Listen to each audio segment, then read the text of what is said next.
Hello and welcome to Talking with Famous People. My name is host Eric. I am the host of Talking with Famous People, and tonight I want to talk to you about growing up, about entering middle age for reals, about how the ENTP experiences growth, and perhaps how a lot of personality types experience growth. I don't know, but it might even link to which type you manifest. I don't know. But for me, this recent death of my dog Lacey has had a monumental impact on everything. I mean, it's prompted in me a great desire to come to Introverted Sensing, to make the house a home instead of whatever this crazy nonsense I live in is called. I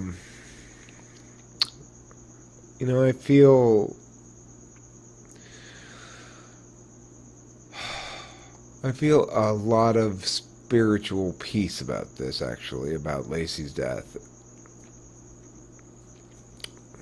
I find it very informative regarding a lot of other aspects of my life, or at least that it relates in a synchronous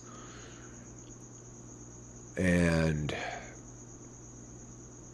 neat way that I'm grateful for.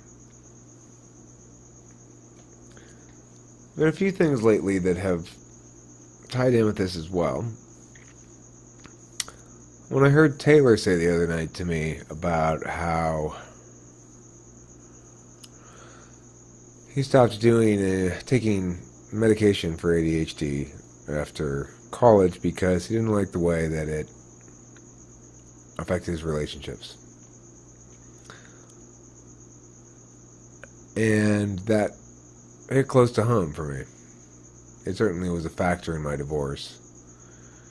It meant that I was caught up in what I was doing a lot. Caught up in projects.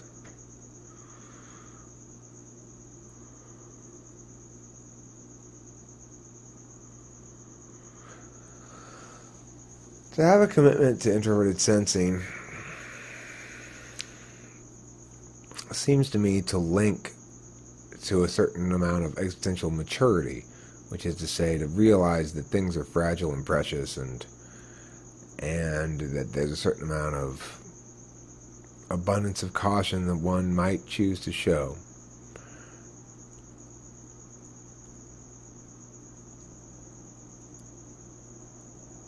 It's an interesting, complicated, strange reality. I feel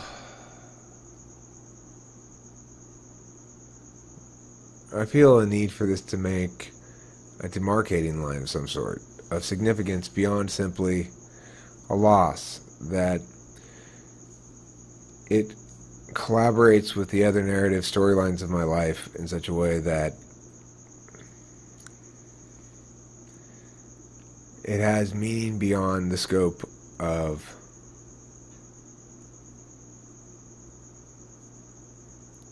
just tragedy for me, of just emptiness. One interesting phenomenon of this is that Delilah has had the same experience, even more so than I probably, and has expressed it more clearly and probably first, I guess. I don't know. We're both probably thinking the same thing. That this is the first loss of her life, her first real loss. It's my first real loss too, and we both talked about how divorce is different. And it is. I've yet to lose a loved one, human being.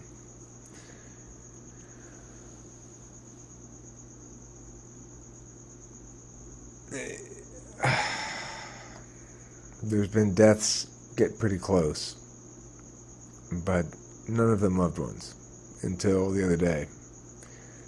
And I've had other pets die, none of which affected me anything close to this. Lacey was a fixture of my life and a stalwart member of this family.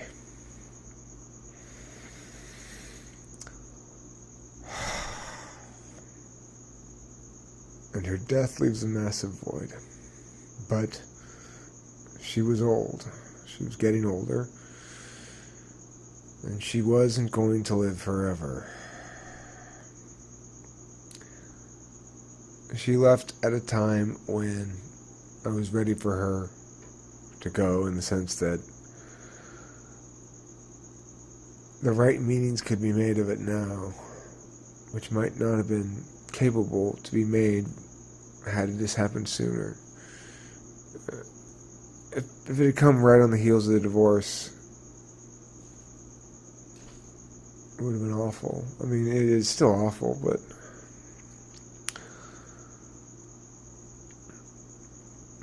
Delilah and I are both fairly well in shock. And we're both processing through it pretty quickly, too.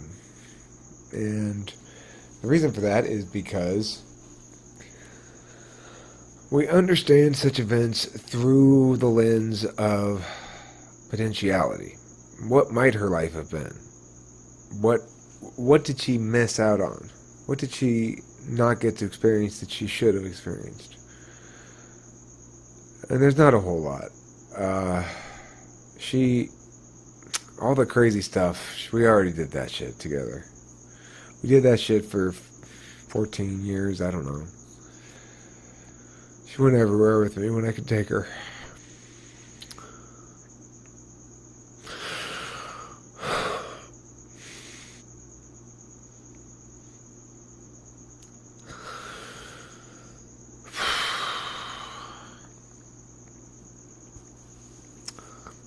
Man, this is the hardest thing I've ever gone through. I think first divorce was pretty rough. Second divorce was rough, but well, this is so pure. You know, there's no anger. There's no sense of being wronged. A beautiful relationship comes to an end. An unavoidable end. And sooner than I'd hoped. But the point is, she got to live out most of those chapters, and I got to share them with her.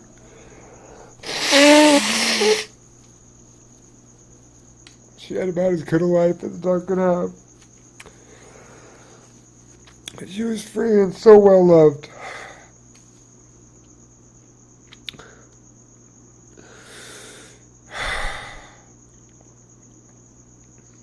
And I should be grateful, for I got so much from her in return for anything I gave her undying loyalty and affection.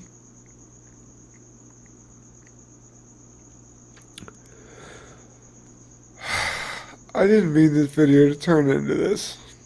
It's supposed to be about SI. It's supposed to be about changes going forward. It's supposed to be how this makes a demarcating line between a more chaotic past that's ensued. My life was pretty orderly. I had my first divorce. My first wife cheated on me. I had a divorce. And it's been chaos ever since.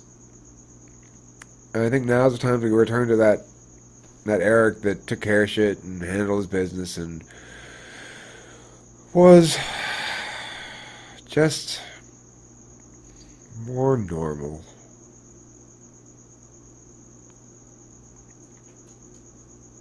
Hi, Compton. Right on cue. And the last thing I should mention is that my relationship with Compton is great. I love you, Compton. You've been here for me and I appreciate it. So is Kitty Meow.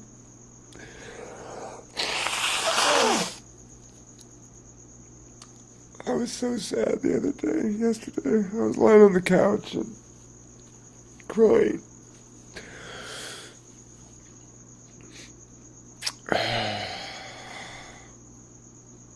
And, you know, really, there's only one thing that works for this sort of stuff. You're going to be faintly embarrassed in tease. It's prayer. That's what I do anyway.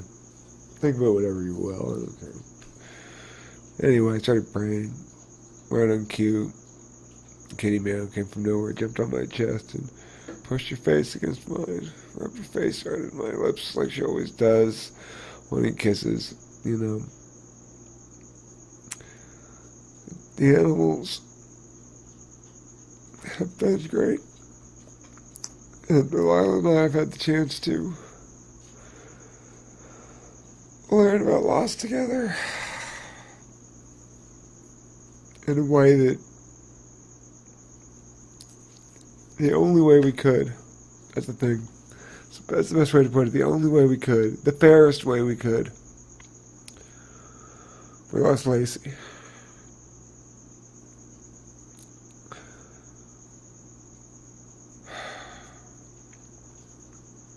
Now it's time to pay a little bit more careful attention to things in general. Lock shit down a bit better. Fight against entropy a bit more. The rest of the losses are all coming. But I'd like to delay them as long as possible. And hopefully the worst possible loss for me is a loss that I won't live to see. Thank you for watching Talking with Famous People. I apologize for all the tears, but I assume you understand. Given the circumstances. Thank you.